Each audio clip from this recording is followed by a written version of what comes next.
Om Om Swastiastu. Swastiastu. Assalamualaikum warahmatullahi wabarakatuh. Shalom, nama budaya. Salam sejahtera untuk kita semua dan salam kebajikan. Perkenalkan, saya Niko Mangcantika Veronica dengan NIM 18055111068. Dan perkenalkan, nama saya Dewa Gede Chandra Trivikrama, biasa dipanggil Chandra dengan NIM 18073. Kami dari kelompok 11 akan mensimulasikan aplikasi Microsoft Project. Baiklah, mari kita mulai simulasinya. Baik, sebelum memulai simulasi, saya akan menjelaskan sedikit mengenai apa itu Microsoft Project. Microsoft Project adalah sebuah perangkat lunak atau aplikasi yang dikembangkan oleh Microsoft yang biasanya digunakan oleh project manager untuk mengelola proyek mereka agar lebih efisien. Aplikasi ini memungkinkan penggunanya untuk membuat rencana proyek, membuat laporan, membuat jadwal, mengelompokkan sumber daya, hingga melakukan kolaborasi. Baik, sekarang saya akan memulai simulasinya. Pertama-tama kita buka aplikasi Microsoft Project, lalu di sini kita pilih Blank Project. Ini merupakan tampilan awal dari sebuah project di Microsoft Project. Lalu kita akan mengatur project information pada tab project. Di sini terdapat dua pilihan, yaitu project start date dan project finish date. Project start date artinya proyek dijadwalkan dari rencana awal permulaan proyek. Sedangkan project finish date artinya proyek dijadwalkan dari target akhir sebuah proyek. Di sini saya akan memakai project start date yang dimulai pada tanggal 24 Mei pada tahun 2021. Lalu selanjutnya kita akan mengatur kalender proyek pada change working time. Nah, pada tab ini kita bisa mengatur adanya tanggal merah ataupun setengah hari kerja. Misalkan, pada tanggal 26 Mei ini adalah merupakan Hari Raya Waisak, maka di sini kita tambahkan nama Hari Raya Waisak.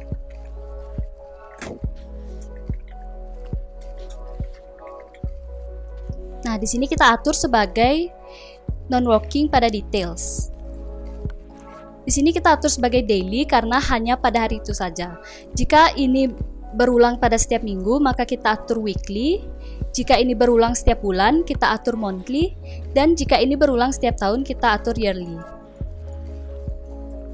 Selanjutnya, apabila misalkan pada tanggal 28 Mei ini merupakan setengah hari kerja, maka kita tambahkan namanya di sini.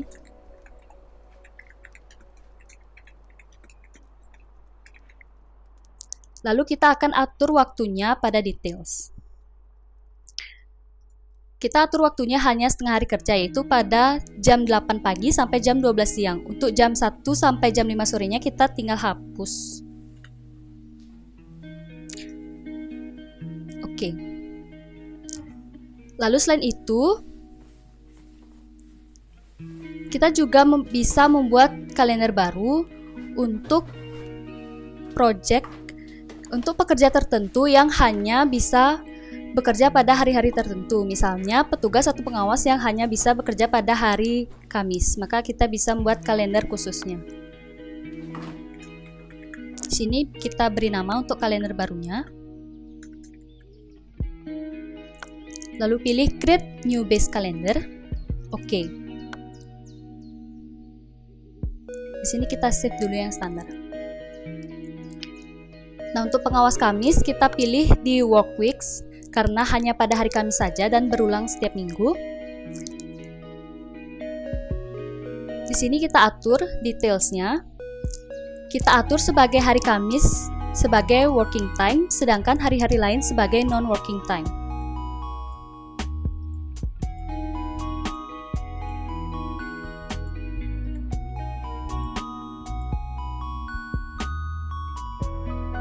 Lalu klik OK. Di sini akan terlihat pada hari Kamis merupakan hari kerja, namun selain hari Kamis ini merupakan hari libur.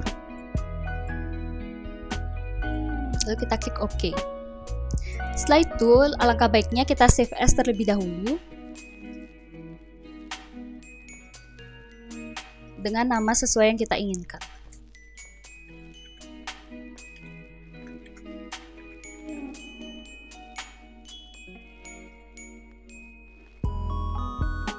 Nah, untuk langkah selanjutnya kita akan menambahkan nama kegiatan dan durasinya. Di sini saya sudah memiliki data di Excel untuk nama kegiatan dan durasinya. Bisa kita copy langsung dari Excel ke Microsoft Project. Untuk nama kegiatannya kita masukkan di field task name. Tinggal paste. Lalu untuk durasinya juga bisa kita copy dari Excel.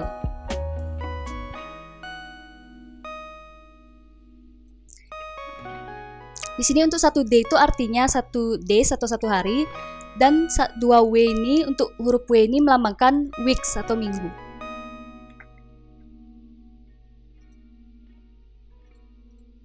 Kita masukkan di field duration.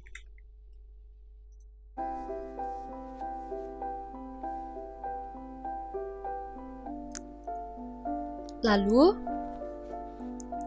di sini juga kita bisa menambahkan catatan untuk setiap task name. Misalnya di sini untuk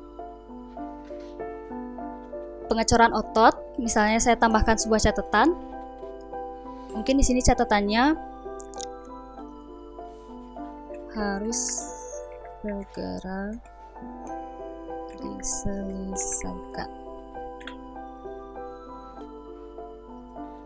Maka pada field indikator akan terlihat lambang catatan, dan catatan yang kita buat akan terlihat di sini. Lalu setelah itu kita akan membuat milestone. Jadi milestone ini adalah kegiatan yang kita gunakan untuk mengidentifikasi suatu kejadian yang signifikan di dalam suatu fase dari proyek, seperti penyelesaian suatu tahapan-tahapan penting.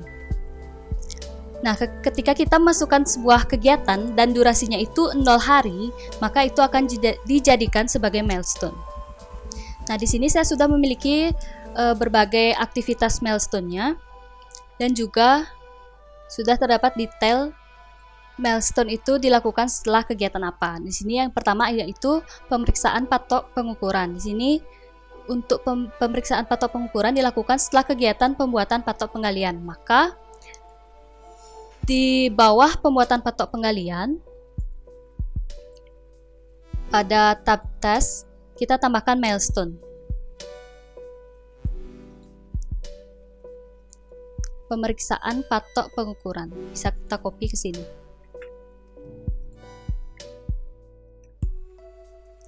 Ini durasinya akan otomatis menjadi 0 hari, dan pada Gantt chart-nya akan terlihat seperti simbol wajib. Begitu pula untuk milestone-milestone berikutnya, kita masukkan dengan cara yang sama.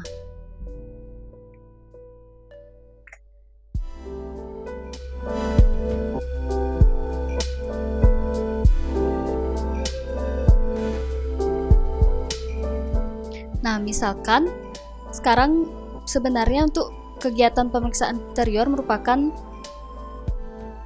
kegiatan yang memiliki durasi 1 hari. Namun kita juga ingin menjadikan dia sebagai milestone.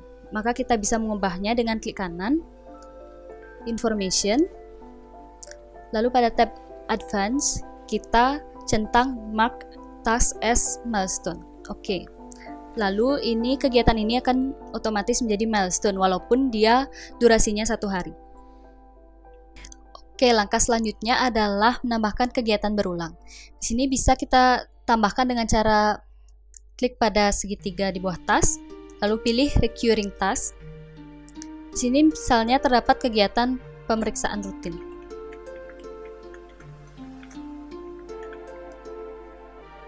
Durasinya dengan 1 hari yang berulang pada setiap minggu.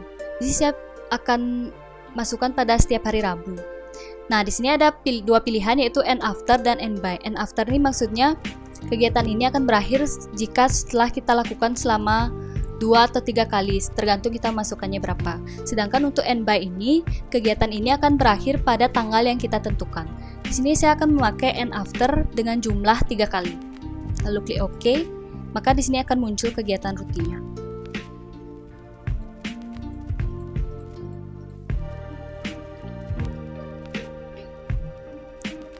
Nah, langkah selanjutnya adalah menyusun kegiatan menjadi kerangka logis. Kegiatan di sini dapat diklasifikasikan menjadi 6 tahapan atau 6 summary task. Untuk datanya sudah saya siapkan di Excel. Jadi yang pertama ada penyiapan lahan. Jadi di sini kita tentukan kegiatan-kegiatan mana yang merupakan kegiatan penyiapan lahan.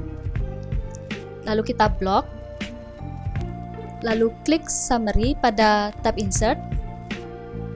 Kita masukkan di sini namanya penyiapan lahan. Lalu untuk kegiatan di bawahnya akan otomatis mengikuti. Dia merupakan bagian dari penyiapan lahan.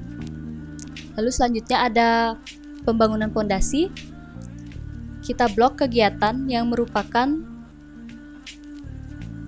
bagian dari kegiatan pembangunan pondasi. Lalu klik summary. Lalu beri nama.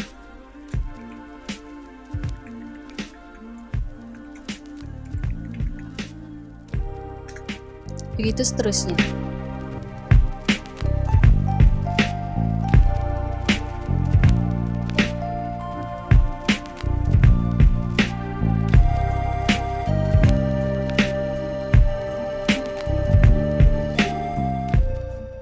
Lalu langkah selanjutnya kita akan menambahkan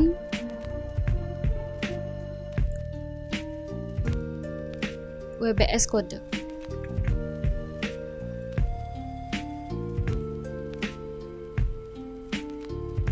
Nah, sudah terlihat. Namun pada Gantt chart-nya di sini karena belum terdapat predecessor, semua kegiatan dimulai dari tanggal awal jadwal proyek. Untuk langkah selanjutnya akan dilanjutkan oleh rekan saya. Nah, oke, terima kasih banget ya udah dibuatin sampai summary plan. Nah, di sini sekarang saya mau bikin biar hubungan dari apa sih namanya?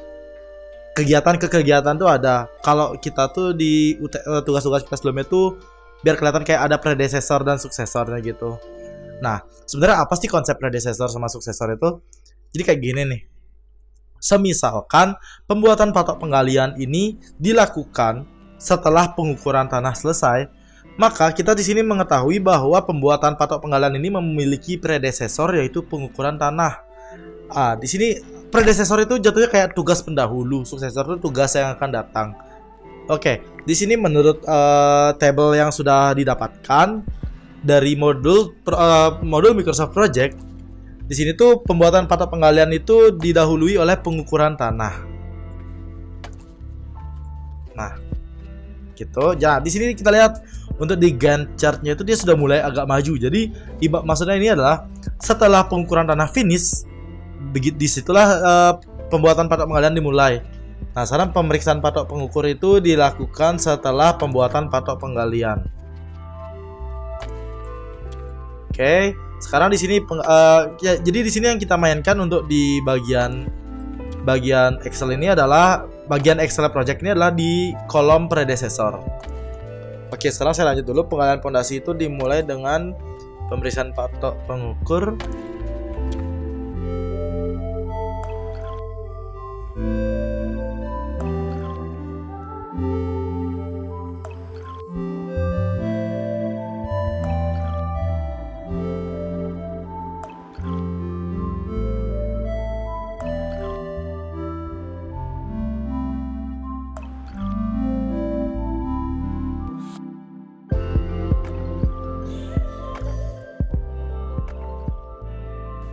Oke, nah gitu dia tadi cara kita masukin predecessor itu ya.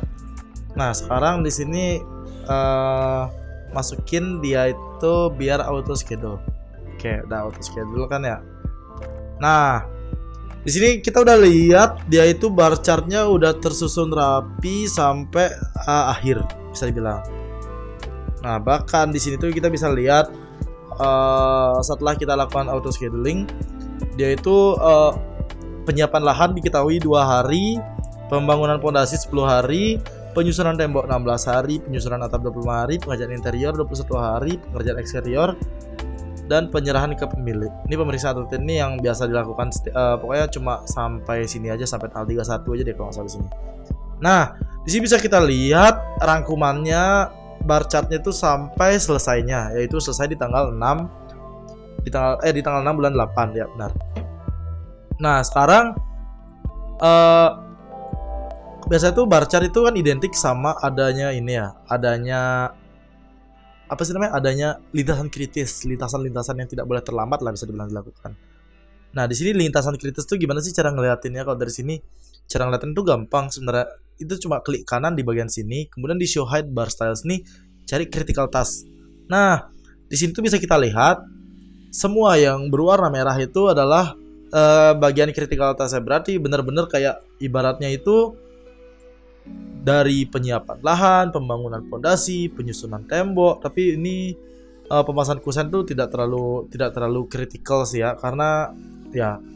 Nah, terus untuk bagian penyusunan atap itu adalah hal-hal forte yang harus dilakukan sesegera mungkin, tidak boleh terlambat. Karena jika terlambat maka akan memperlambat semuanya, termasuk penyerahan ke pemilik. Nah, baik, sekian untuk bikin predesesor-predesesoran. Oke, nah sekarang kita tuh akan memberikan kegiatan yang overlap atau menambahkan lag time atau waktu tunggu di antara kegiatan-kegiatan yang berlangsung di sini. Nah, semisalkan pemasangan kusen di sini kan predesesornya adalah 14. Dia tuh pengeringan otot fondasi nih. Pemasangan kusen predesesornya adalah pengeringan otot fondasi. Nah, sekarang di sini kita akan memberikan dia kondisi pemasangan kusen akan dimulai 5 hari setelah pengeringan otot fondasi. Begitu. Karena ibaratnya dia menunggu waktu kering dulu 5 hari ya. Nah, gimana sih cara di sini ngasih lag time atau waktu tunda? Caranya tuh kita klik kanan di kegiatan yang mau dikasih waktu tunda. Ini kan pemasangan kusen ya. Kemudian kita information di sini. Kemudian di sini ada predecessor.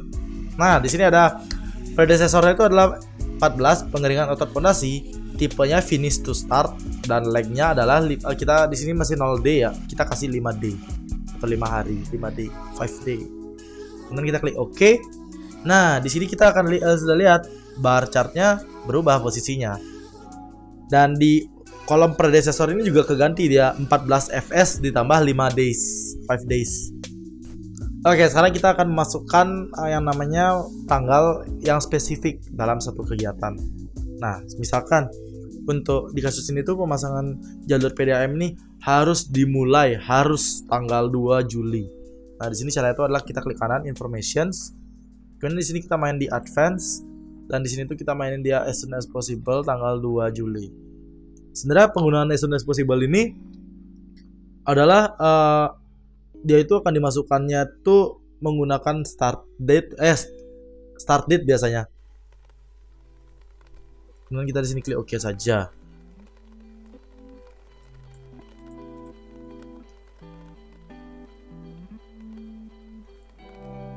Nah, kemudian setelah kita itu tuh ada kan baru satu constraint aja ya. Nah, sebenarnya tuh ada banyak constraint. Nah, misalkan kita ganti di sini. Biar ibaratnya tuh dia tuh baru bisa itu tanggal 3 bilang. Dia tuh baru bisa di atas tanggal 2. Misalkan di sini kita masukin tanggal 03, 07, 021. Maka dia tuh akan startnya tuh tanggal 5 hari Senin. Kenapa? Karena di tanggal 3 itu hari Sabtu. Tanggal 4-nya hari Minggu. Dan dengan kondisi dengan kondisi ini tuh adalah kondisi di mana hari Sabtu dan hari Minggu itu libur. Dan di sini juga kita bisa lihat this test has a start no earlier than constraint, yang artinya adalah sudah ada waktu yang spesifik untuk pengerjaan pemasangan jalur PDAM ini. Nah, sekarang kita akan masuk ke yang namanya menambahkan deadline. Menambahkan deadline ini caranya tuh sebenarnya simple ya. Misalkan di sini deh, kita ngasih patokan pemilik atau owner itu memberikan kita patokan paling lambat tanggal 15 bulan Agustus ya, atau tanggal 15 Agustus ya, biar nggak kena kemerdekaan Indonesia gitu kan. Nah, di sini kita informations, kemudian di advance, di deadline ini kita kasih.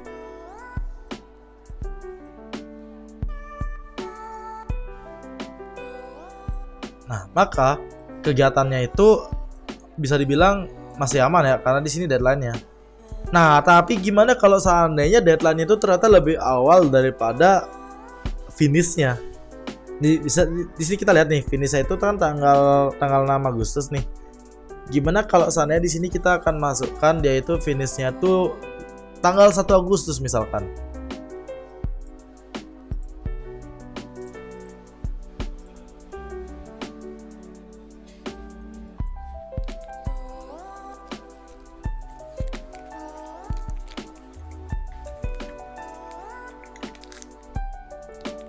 Nah, kalau kita masukin deadline-nya tuh tanggal 1, kalau kita lihat di bar chart-nya tuh di sini deadline-nya.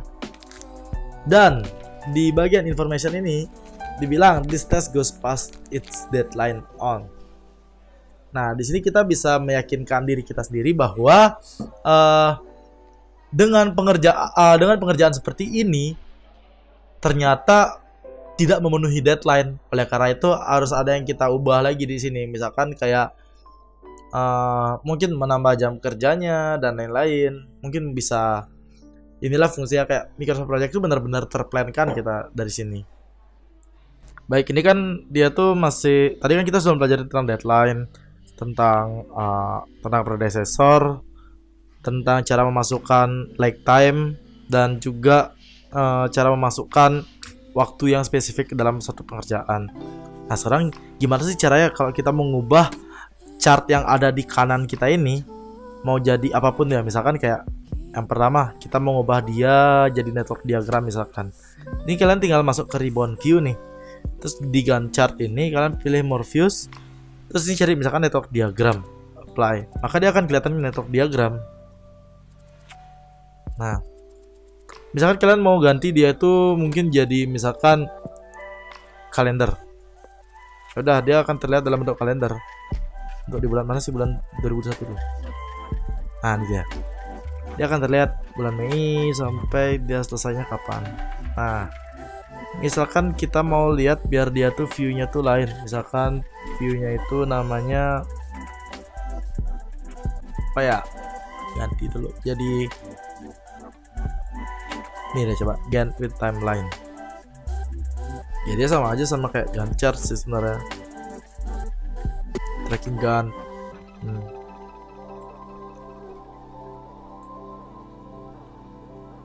Dan bahkan untuk di tracking gun ini kita bisa lihat kayak progress ini udah jalan 0% dan sebagainya.